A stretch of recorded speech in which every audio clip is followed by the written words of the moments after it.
I rise today to address a matter of significant concern to the people of New South Wales: the management of our national parks, the critical issue of public recreational access, and the devastating community impacts of closures. Mount Warning, also known as Wollumben, is the focal point of this issue. This is a national park that has stood for over 100 years and was shut down over cynical issues of COVID safety and then unaccountable grounds of Aboriginal cultural heritage, never mind the severe economic impact of the neighbouring towns. Members may recall that in August last year I visited the Mount Warning region. I spoke with locals in the towns of Yukai and Murwillumbah and saw firsthand the terrible economic impacts of this unnecessary closure. I saw for myself why Mount Warning National Park was an international tourist attraction. It is an amazing climb with a beautiful view at the top. It did nearly kill me, but I made it up and down. I defied the law and... Thank you. Yes, I am too. I defied the law and I will do it again. US President Thomas Jefferson taught us that if a law is unjust, a man is not only right to disobey it, he is obligated to do so, end quote. Well said, Mr. Jefferson. The race-based closure of Mount Warning and so many other national parks and public places is immoral, it is reductive, and it is intellectually obscene in the 21st century Australia. The people pay for national parks and they require access to them for their natural right to engage in recreational activities in wilderness areas. On the 25th of March 2025, the Libertarian Party petition on this matter secured over 27,000 signatories and urges the New South Wales Government to clarify its position and strategy regarding the provision of ongoing and unrestricted public access to national parks for recreational activities such as four-wheel driving, motorcycle riding, mountain biking, camping, hiking, fishing, hunting and other recreational activities. I really must thank Tony Crook of the Outer Side for collaborating so closely with my office on this issue. Our petition gathered 27,230 signatures, and I would argue that it would have gathered more if there had not been an ill-timed IT outage in the Parliament's website which slowed down the momentum. This petition is currently the largest petition in this session of Parliament, even eclipsing the critically important petition against Equality Legislation Amendment Bill 2023. This petition called on the New South Wales Government to identify its position and strategy on the management of New South Wales national parks, specifically regarding the provision of ongoing and unrestricted public access to national parks for public recreational use, including but not limited to recreational four-wheel driving, motorcycle riding, mountain biking, camping, hiking, fishing, hunting and other recreational activities. The petition requested that the House conduct a parliamentary inquiry into all track and area closures in all New South Wales National Parks and Wildlife Service managed land over the last 10 years, including detailed justification for the restriction of public access in each area, and ensuring economic impacts on local communities and associated industries are taken into account. Now, Mr. President, I understand that there's about 185 closures at the moment across New South Wales. Now, there's various reasons given and it's all vague. We need transparency and the public need to see what is going on.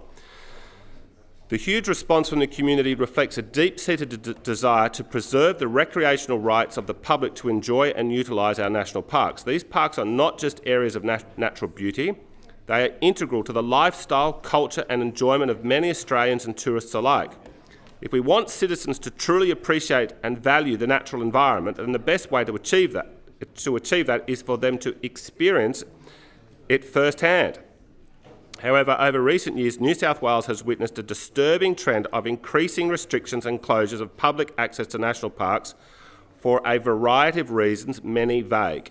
Areas that were once freely accessible to recreational purposes are now being sectioned off, often under the guise of conservation or safety concerns or Aboriginal cultural heritage.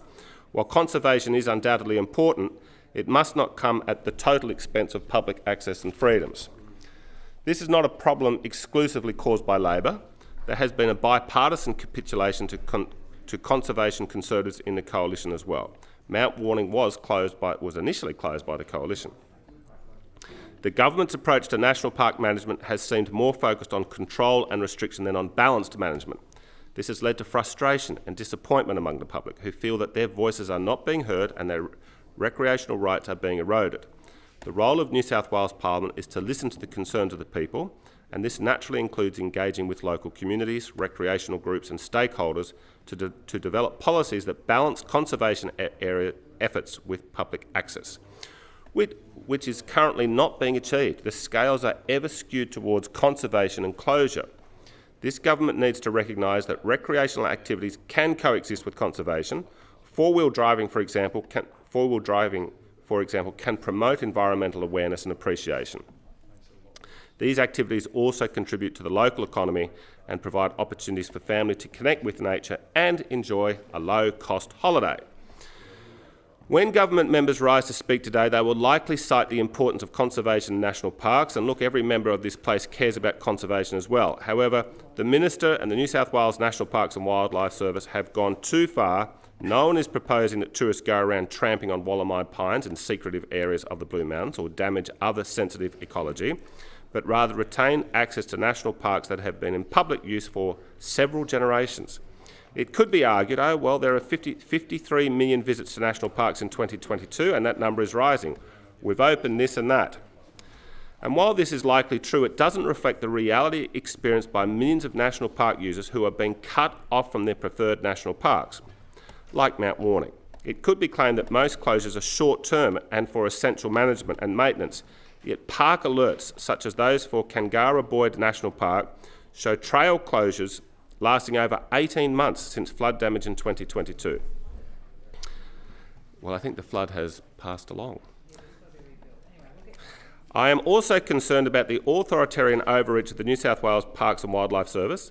I recently received correspondence from a resident of Queensland regarding a penalty he has received for riding his bike with friends on the allegedly closed roads of the Yabra Plains Road and Joe's Box Road in the Kyogle Shire Council area and within the Yabra National Park. I have carefully read this correspondence and reviewed this legislation and regulations this individual refers to, and I concur that the authority of the National Parks and Wildlife Service to issue this penalty may have been inappropriate at this time, as that these roads appear to have been incorrectly claimed by National Parks and Wildlife Service. At the time of this penalty, the Yabra National Parks had been under an interim statement of management intent, but there is currently not a management plan in place. Further, Transport for New South Wales have confirmed that Yabra Plains Road and Joe's Box Road are local roads under the management of Kyogle Council, and that any queries with regard to these roads should be directed to them. The Transport for New South Wales map of New South Wales road network classification also agrees with the correspondence received by this individual. I am concerned that National Parks and Wildlife Services have exceeded their authority and issued a penalty on the presumption that they possess ownership of these roads, when in fact they do not. This is disturbing and far from an isolated trend and must be rejected, reviewed and renounced. Another disturbing trend, which is regrettably backed by the Coalition, is the development of the joint management plans with Aboriginal custodian groups. Correspondence received by Access for All Incorporated from the National Parks and Wildlife Service on the 18th of August 2023 read, quote, National Parks and Wildlife Service, in partnership with Aboriginal communities, is undertaking consultation and development of a proposal for a new model of Aboriginal joint management of national parks and reserves. The proposal for this new model is to provide for the potential handback of title to all national parks over a 15 to 20 year period, end quote. Now, Mr. President, budget estimates about a year ago, I asked one of the senior bureaucrats, are these rumours true that we've got a plan to hand all the national parks over to Aboriginal groups? And that bureaucrat said, yes, that is the long-term plan. Now, they don't want the public to know about that because there'll be a pretty big rally out the front, I would imagine. What joint management plans represent is a threat to public access to national parks, and by the words of the Minister's Department, they have their eyes on potentially all national parks in New South Wales. The bureaucrat told me that they're thinking about giving, well, the plan is a very long-term plan, to give all national parks basically freehold title to Aboriginal groups. This is chilling. It is undemocratic. It is laws based around someone's family tree. The petition presented to this council is a clear call to action for the New South Wales Government to reassess its approach to the management of national parks. The rights of the public to access and enjoy our national parks while ensuring their preservation for future generations is imperative. I urge the Government to heed the voices of the people and work collaboratively to develop a strategy that respects both conservation and public access. As a Parliament, we can do that via a public inquiry.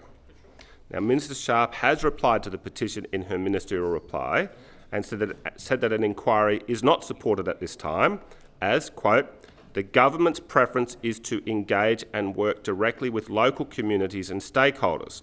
This is a more efficient way to find locally based solutions and alternatives that are compatible with the protection of conservation values and visitor safety and ensure the ongoing enjoyment of our national parks," end quote.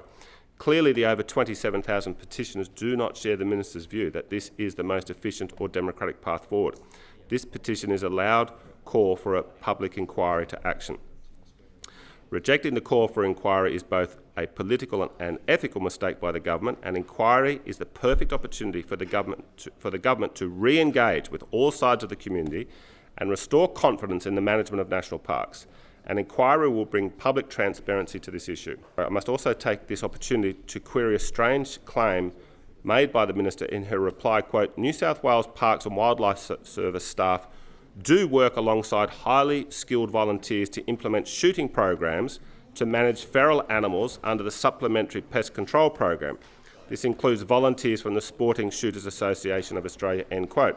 I have no doubt that this program exists, but I can't say that it's a terribly effective program. Go and ask anyone from the bush. Pigs, deers, feral cats and feral dogs are an escalating menace. Allowing for recreational hunting in national parks would result in a natural cull of these feral and destructive animals. I remind the House I called for an inquiry into the closure of Mount Warning National Park in February last year. Minister Sharp assured me that the issue of closures versus reopening was still a live issue, that more time was needed to consult with the community and to pause my push for an inquiry. In goodwill, I obliged the Minister, but after a year we have seen no new developments on Mount Warning or any other national parks that have been closed. The time is now right for an inquiry into national parks, a parliamentary inquiry, more broadly, and I urge this House to the Honourable Mark Banasiak's recent call for an inquiry when it comes to the House presumably next sitting week, and I thank him for introducing it. I urge that the people listening to this debate continue to make a noise as a quiet issue is a dead issue. Your elected members need to remember the national parks belong to you, the people, and must be accessible to all, not locked up, not restricted to special groups based on their racial ancestry. Parks for the people.